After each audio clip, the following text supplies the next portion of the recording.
اہم حصہ ہیں اور واقعی پھر سے کتاب کو مرکزی حیثیت ہونی چاہیے گھرانے میں، اور تعلقات کو بہتر کرنے میں بھی مؤثر ثابت ہو سکتی ہے یہ کتاب۔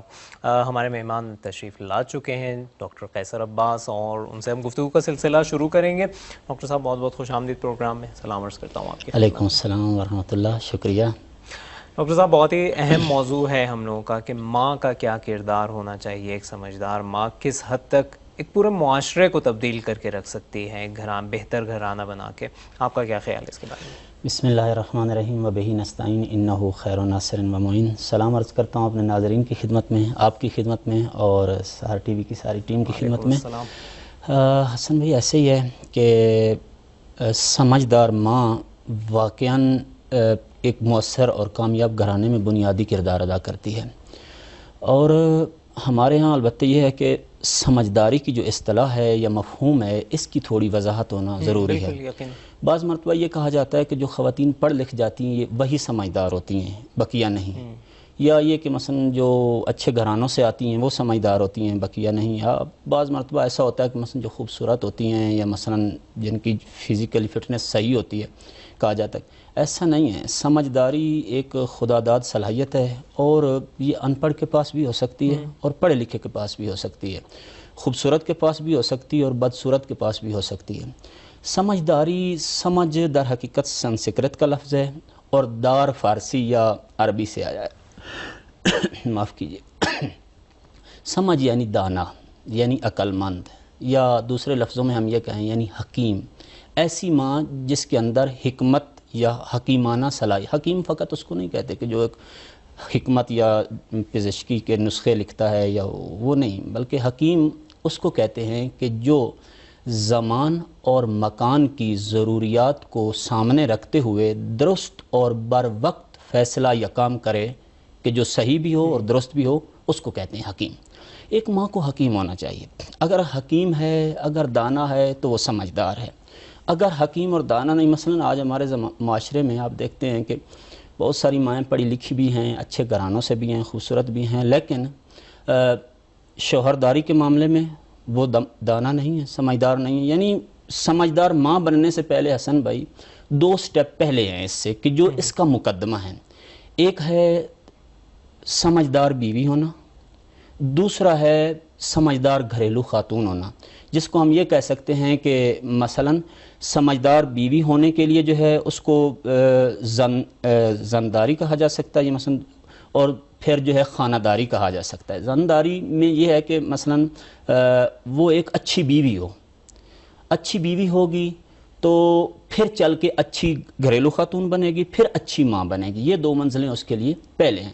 اب اچھی بیوی ہوگی تو ماں بنے گی، یعنی اگر اچھی بیوی نہیں ہوگی، جیسے میں نے عرض کیا کہ اس کی پہلی اور بنیادی ذمہ داری جو ایک سمجھدار ماں کی ہے وہ یہ ہے کہ وہ اپنے شوہر کے حقوق ادا کرے، اس کی مطیع ہو، اس کی فرما بردار ہو۔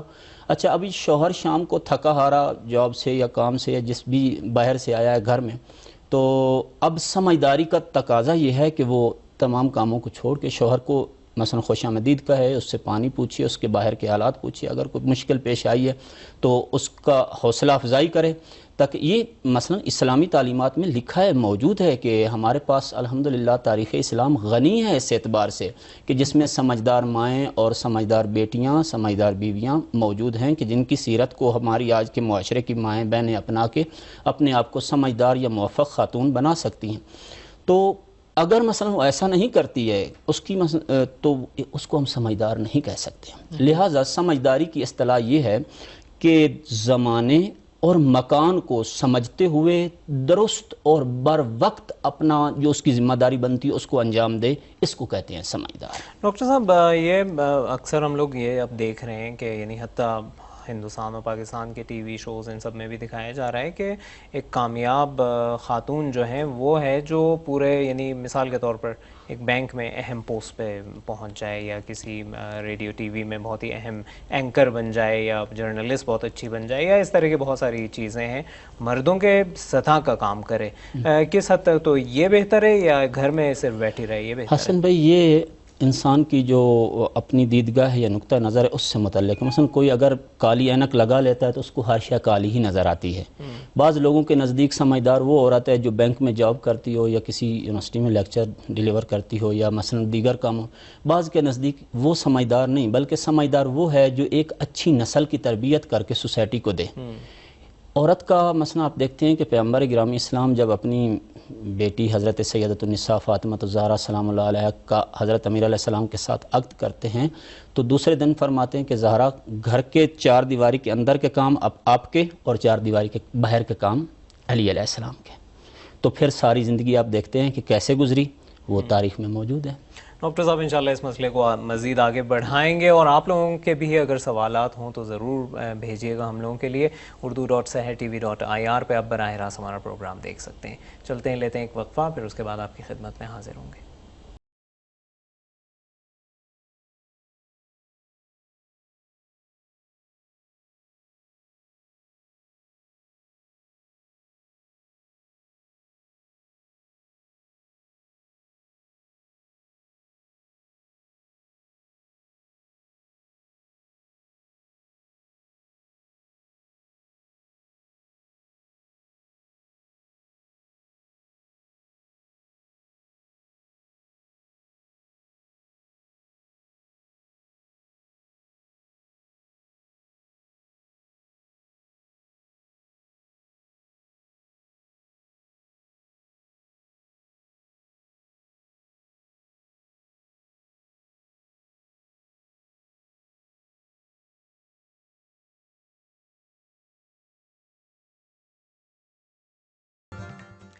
اچھا, نسیم زندگی دیکھ رہے ہیں, یہ تو آپ لوگوں کو معلوم ہوگا, اور ڈاکٹر قیصر عباس سے ہم لوگ گفتگو کر رہے ہیں انتہائی اہم موضوع کے حوالے سے. ایک سمجھدار ماں کو کس طرح کا ہونا چاہیے اور سمجھداری کا کیا مطلب ہوتا ہے. ڈاکٹر صاحب, سمجھداری کو یوں کہہ سکتے ہیں کہ تقریباً جب سے صنعتی انقلاب آیا مغرب میں, تو مغرب میں الگ ہی رنگ دے دیا کہ خواتین کو ہر میدان میں اتار لیا جائے, اور اس نام پر کہ تم مردوں سے کے ساتھ یعنی برابر ہو اور تمہیں وہی حقوق حاصل ہونا چاہیے. اور اس طرح سے میرے خیال میں ان کو کافی ایک استحصال ان کا کرنے کی کوشش کی.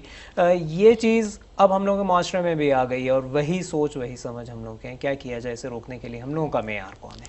ہمارا معیار آج سے 1400 سال پہلے کا مشخص اور معلوم ہے, اور اگر ہم اس معیار پہ چلتے ہیں تو مغرب یقیناً ہماری طرف آ جائے گا. یہ ہے مثلاً آج جیسے معلوم ہے کہ لوگ عمرہ کا دین اختیار کرتے ہیں. آج مغرب کے پاس پوری عالم کی چھڑی ہے, مہار ہے, تو سارے دنیا کا منہ ادھر ہو گیا. بس وہاں کی جو خواتین جو کچھ ان کی ان کا لائف سٹائل ہے وہ ہم بھی اختیار کر لیتے ہیں. یہ ایک نقال کا کام ہوتا ہے. لیکن جو صاحب فکر اور صاحب اندیشہ اور تمدن, صاحب تہذیب و تمدن قومیں ہوتی ہیں, وہ نقال نہیں ہوتی ہیں. ان کی اپنی تہذیب ہوتی ہے, اور وہ اپنی تہذیب سے مثلاً فرمایا گیا المومن کالجبل الراسخ لا یحرکہ العواسق. مومن ایک پہاڑ کی مانند ہوتا ہے کہ جتنے طوفان اور آندھیاں آ جائیں وہ کبھی اپنی جگہ سے حرکت نہیں کرتا. ہماری جو تہذیب ہے اس تہذیب میں عورت کا مطلب ہے چھپی ہوئی چیز, پنہان. قرآن میں بھی لفظ عورت استعمال ہوا ہے جس کا معنی ہے چھپی ہوئی چیز.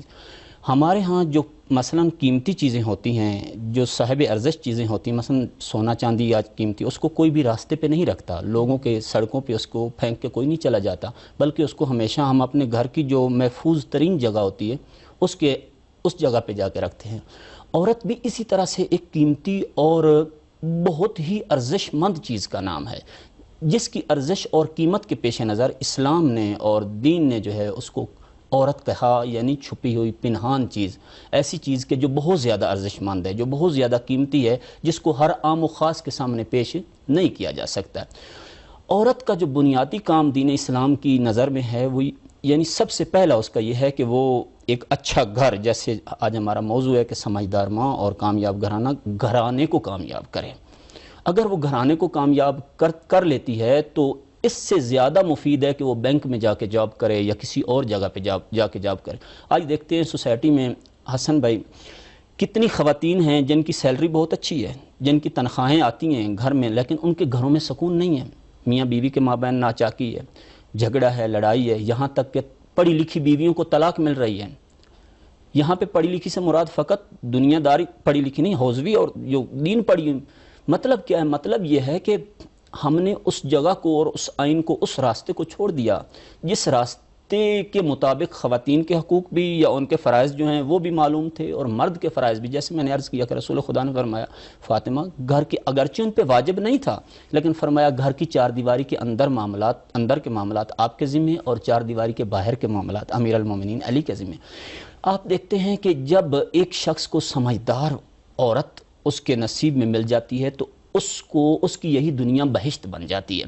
ہم چلتے ہیں حضرت ابو ایوب انصاری، رسول خدا کے ایک بہترین صحابی ہیں، بڑے معتبر اور معزز صحابی ہیں. ان کی وائف کے بارے میں ہے کہ حضرت ابو ایوب کے ایک بیٹے تھے، اور حضرت ابو ایوب کہیں باہر گئے ہوئے تھے. جب وہ باہر گئے ہوئے تھے تو اسی اثناء میں ان کے بیٹے کا انتقال ہو گیا. 4-5 سال کا بیٹا تھا. اب جب وہ گھر میں تشریف لائے تو ان کے آنے سے پہلے اہلیہ نے بچے کی لاش اٹھائی اور جا کے کمرے کے کونے میں رکھ دی، اس کے اوپر کپڑا ڈال دیا. جب حضرت ابو ایوب گھر میں وارد ہوئے تو دروازے پہ آئی، بڑی خندہ پیشانی سے ان کا استقبال کیا، ان کو پانی پلایا، باہر کے حالات پوچھے، میرے آقا میرے سردار باہر کیا گزری ہے مجھے بتائیے، کوئی پریشانی تو نہیں. یعنی یہ ساری چیزیں ہماری اسلامی تہذیب میں موجود ہیں. اگر ایک بیوی واقعاً ایسا کر لے تو میں نہیں سوچتا ہوں کہ اس کا شوہر اس سے کبھی ناراض ہو یا اس کو کبھی وہ جھڑکے یا ڈانٹ ڈپٹ کرے. تو یعنی جب یہ سارا کچھ ہو گیا، حضرت ابو ایوب اطمینان کے ساتھ بیٹھے، اس وقت کہتی ہیں کہ میرے سردار میرے حاکم، آپ کو یاد ہے کہ آپ کو کوئی شخص کوئی امانت دے اور وہ امانت اپنی واپس لے لے تو آپ اس کے جواب میں کیا کریں گے؟ حضرت نے فرمایا اس کا شکریہ ادا کروں گا، اس لیے کہ اس نے دنیا ہی میں مجھ سے اپنی امانت واپس لے لی، کل کلا مجھے آخرت میں اس کا جواب نہیں دینا ہوگا. فرمایا پھر آج سے 4 سال پہلے جو پروردگار عالم نے ہم کو ایک بیٹا بطور امانت دیا تھا، آج اس اللہ نے وہ بیٹا ہم سے واپس لے لیا.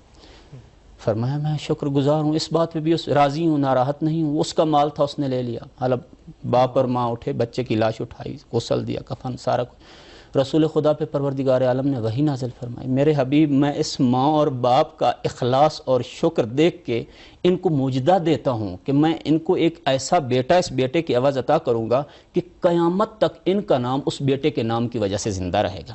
دیکھیے میں عرض کر رہا ہوں ابو ایوب کے باپ، یعنی بعد میں اللہ تعالیٰ نے ان کو حضرت ایوب عطا فرمایا اور پھر وہ اسلام کے بڑے خدمت گزار بنے.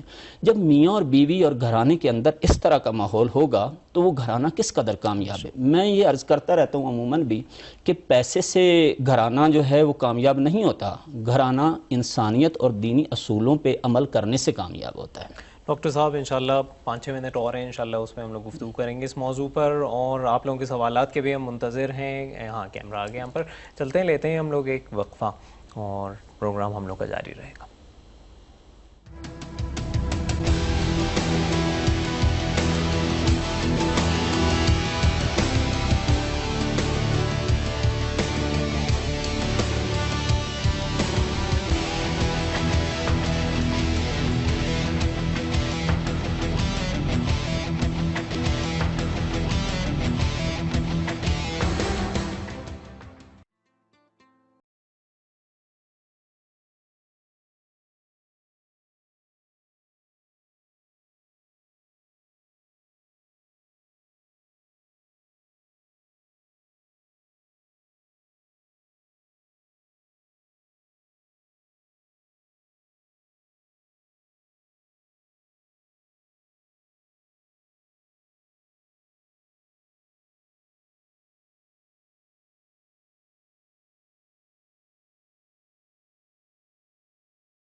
مزرعہ تسلیم را حاصل بطول مادران را اسوہ کامل بطول، بے شک یہی ہے۔ اور علامہ اقبال کا شعر احمد نعیمی صاحب نے ہم لوگوں کے لیے بھیجا ہے، اور انہوں نے مزید البتہ عمومت کے حوالے سے جو نظریہ تھا اس کے حوالے سے بھی اس پر بھی روشنی ڈالی ہے، وقت نہ ہونے کی بنا پر ہم پڑھ نہیں پائیں گے۔ شفقت محمد صاحب آپ کا بھی شکریہ ادا کرتے ہیں، اور اس کے علاوہ حکیم صبا آپ نے جو آپ نے بہت ہی اچھا لکھا ہے کہ ایک ماں کو ایک بچوں کے ساتھ ایک دوست جیسا رہنا چاہیے، اور یہ بہت ہی اہم نکتہ ہے۔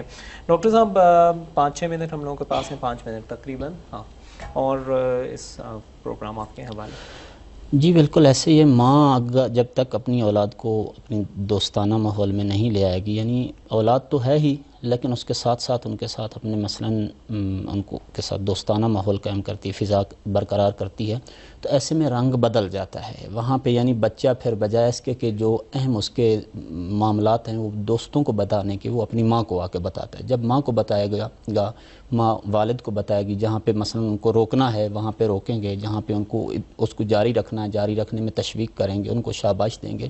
تو یہ بنیادی طریقہ ہے اولاد کی تربیت کرنے کا، اور اس کو ہونا چاہیے۔ لیکن جب ہم کسی نمونہ ماں کی طرف چلتے ہیں کہ وہ اپنے بچوں کو، چونکہ آج آپ دیکھتے ہیں کہ ایک مشکل ہماری سوسائٹی میں یہ ہے کہ مائیں عموماً اولاد کو نانیال کی طرف بیشتر کھینچتی ہیں، اگر اولاد کے اندر کوئی خرابی ہو برائی ہو تو ان کو تشبیہ دیتی ہیں دادیال کے ساتھ۔ یہ بھی ایک معضل ہے، یہ بھی ایک بہت بڑی مشکل ہے کہ جو نہیں ہونی چاہیے، سمجھدار ماں کو ایسا نہیں کرنا چاہیے۔ آپ دیکھتے ہیں کہ مثلاً شہزادی کون ہے حضرت فاطمہ زہرا سلام اللہ علیہ، جب حسنین شریفین کا بچپنا تھا، ان کے ساتھ جیسے بتا رہے ہیں کہ دوستانہ ماحول تھا، کھیلتی تھیں، مثلاً ان کو پیار کرتی تھی، لوریاں سناتی تھیں، تو کیا فرماتی تھیں حسنین، حسن، حسین، دیکھا آپ کے بابا کتنے بڑے شجاع ہیں، بچوں دیکھو آپ کے بابا کتنے بڑے صابر ہیں، کتنے بڑے عالم ہیں، حسن اپنے باپ جیسا بننا، آپ کا دادا ابو طالب ہے ان جیسا بننا، حسن ہم، یعنی یہ کیا کہنا چاہتی ہے ماں؟ فقط اپنے یہ نہیں کہہ رہے کہ تمہارا نانا اتنا بڑا نبیوں کا سردار ہے، نانا اپنی، جب نانے کی باری آتی تھی تو فرماتے تھے اگرچہ جناب زہرا سلام اللہ علیہ کو معلوم ہوتا تھا، گھر مسجد کے ساتھ ہوتا تھا، بعض مرتبہ آوازیں بھی گرد، لیکن فرماتی تھی حسن جاؤ جو آپ کے نانا خطبہ دے رہے ہیں اس کو سن کے آؤ، پھر مجھے آ کے سنانا۔ کیا سکھانا چاہ رہی ہیں ماں؟ یعنی تربیت کرنے کے ڈھنگ ہیں، طریقے ہیں جو ہمیں اس پاک گھرانے سے سیکھنے چاہیے، اور یہ گھرانہ ہمارے لیے نمونہ ہے۔ قرآن فرماتا ہے لَقَدْ كَانَ لَكُمْ فِي رَسُولِ اللَّهِ أُسْوَةٌ حَسَنَةٌ، رسول خدا فرماتے ہیں کہ میں اکیلا محمد نہیں ہوں کہ فقط میری شخصیت تمہارے لیے اسوہ حسنہ، میں محمد مصطفیٰ صلی اللہ علیہ وآلہ وسلم سے لے کے آخری محمد تک ہم سارے کے سارے اسوہ حسنہ ہیں، اور پھر ان 14 میں ایک خاتون ہیں، ایک عورت ہیں، یعنی خواتین آج یہ نہیں کہہ سکتی کہ خدا نے جن کو الگو یا نمونہ قرار دیا کائنات کے لیے وہ فقط مرد ہیں، بلکہ ان میں ایک خاتون ہے کہ جو 11 اماموں کی ماں ہے، لہٰذا ان کی سیرت ہمارے لیے نمونہ ہے۔ ہم ان کی سیرت پہ چلتے ہوئے اپنی اولاد کی تربیت کریں گے یقیناً۔ اور میں یہ عرض کرتا چلوں کہ جو مائیں اپنا وقت دفتروں میں جا کے گزار لیتی ہیں، اولاد کو دوسروں کے رحم و کرم پہ چھوڑ دیتی ہیں، بچہ مثلا کسی کی بچہ نقل ہوتا ہے، نقل کرتا ہے، کسی کو بھی جب وہ اڈاپٹ کر لیتا ہے، تو آج ہمارے معاشرے میں جو بدامنی ہے، جھوٹ ہے، یعنی مائیں ہوتی تھیں کہ جو بچوں کو سکھاتی بیٹا جھوٹ کسی سے نہیں بولنا، بیٹا کسی کا مال نہیں چرانا، بیٹا کسی کے ساتھ زیادتی نہیں کرنی۔ میں کہتا ہوں ماں کے لیے یہ کام جو وہ کر رہی ہے، 1 کروڑ اگر اس کو ڈیلی مل جائے، اس کروڑ کی آمدنی سے زیادہ قیمتی یہ کام ہے کہ جو بچے کو بیٹھ کے پیار کے ساتھ دوستانہ ماحول میں یہ سکھا رہی کسی کے سامنے جھوٹ نہیں بولنا۔ میں عرض کرتا رہتا ہوں کہ پیسے سے سکون گھر میں نہیں آتا، اونچے محل بنا لینے سے گھر میں سکون نہیں آتا، گھر میں سکون آتا ہے جب الہی اقدار کی ہم رعایت کریں گے۔ لہٰذا ہماری سوسائٹی میں چاہیے، ضروری ہے کہ میں اپنی اولاد کی جیسے ہم دین اسلام نے حکم دیا ہے اسی طرح سے تربیت کریں، تو ہمارا معاشرہ جو ہے آج یہ داعش ہے، یہ قتل و غارت ہے، یہ جھوٹ ہے، فریب ہے، مکاری ہے، دوسروں کو مثلا لوٹنا ہے، کسوٹنا ہے، اس ساری بلاؤں سے آج پوری کائنات میں آپ دیکھ لیں جتنے بھی بڑے بڑے ممالک ہیں، ان میں سب سے پہلی ان کی جو سلیبس ایجوکیشنل سلیبس سیٹ کرتے ہیں، اس میں ایک اچھا انسان بنانا ان کو مطلوب ہوتا ہے۔ اچھا بینکر یا اچھا وہ بنانا نہیں، اچھا انسان بنانے کے لیے ضروری ہے کہ ہم دین اسلام کے اصولوں پہ عمل کریں، انشاءاللہ ہماری نسلیں آنے والی اچھی ہو جائیں گی انشاءاللہ بہت ہی اہم نکات کی جانب آپ نے اشارہ کیا. جب خدا تعارف کرواتا ہے رسول اکرم صلی اللہ علیہ وآلہ وسلم کے گھرانے کا تو کہتا ہے ہم فاطمہ و ابوہا و بالوہا و بنوہا، حضرت فاطمہ زہرا کو مرکزیت دیتا ہے. ہم لوگوں کے خواتین کو بھی اسی طرح کا ہونا چاہیے. ہو سکتا ہے دینی لحاظ سے ان کے فرائض زیادہ نہ ہوں، لیکن اگر آپ کو ایک منصف اور ایک معتدل گھرانہ اگر آپ کو چاہیے جس میں توازن برقرار ہو، تو خواتین کو یقیناً اپنا کردار ادا کرنا پڑے گا، اور ان کا یقیناً مرکزی کردار ہے. انشاءاللہ کہ اس پیغام کو تمام خواتین اور ہماری تمام مائیں اور بہنیں صحیح طور سے سمجھ سکیں، اور ایک معاشرہ، ایک خدائی معاشرہ، الہی معاشرہ ہم لوگ تیار کر سکیں. کل کے پروگرام کے حوالے سے ہم آپ کو بتاتے چلیں، وقت بھی ہم لوگوں کے پاس زیادہ نہیں رہ گیا ہے، کہ ڈاکٹر اویس صدیق ہم لوگوں کے ساتھ ہوں گے اور رباب منصوری انشاءاللہ ہوں گے. نہیں، البتہ کل ہم ہی ہوں گے انشاءاللہ آپ کے ساتھ. اور بچوں کی نفسیاتی صحت پر میاں بیوی کے باہمی تعلقات کا اثر، بہت ہی اہم موضوع ہے. اس حوالے سے اگر آپ لوگوں کا سوال ہو کوئی، ضرور ہم سے پوچھیے گا، اور ہم بھی انشاءاللہ کوشش کریں گے کہ یہاں پر اس موضوع کو آگے بڑھائیں. بہرحال ایک گھرانے کے مختلف مسائل پر ہم روشنی ڈالتے رہتے ہیں. ڈاکٹر صاحب آپ کا شکریہ ادا کرتے ہیں انشاءاللہ کہ جیسا کہ پروگرام کے بیچ میں بھی کہا تھا، اللہ کرے زور بیاں اور زیادہ. اور بہت آپ شکریہ ناظرین کا بھی شکریہ ادا کرتے ہیں کہ ہمارا ساتھ دیا. اگلے پروگرام تک کے لیے اجازت دیجیے. خدا حافظ.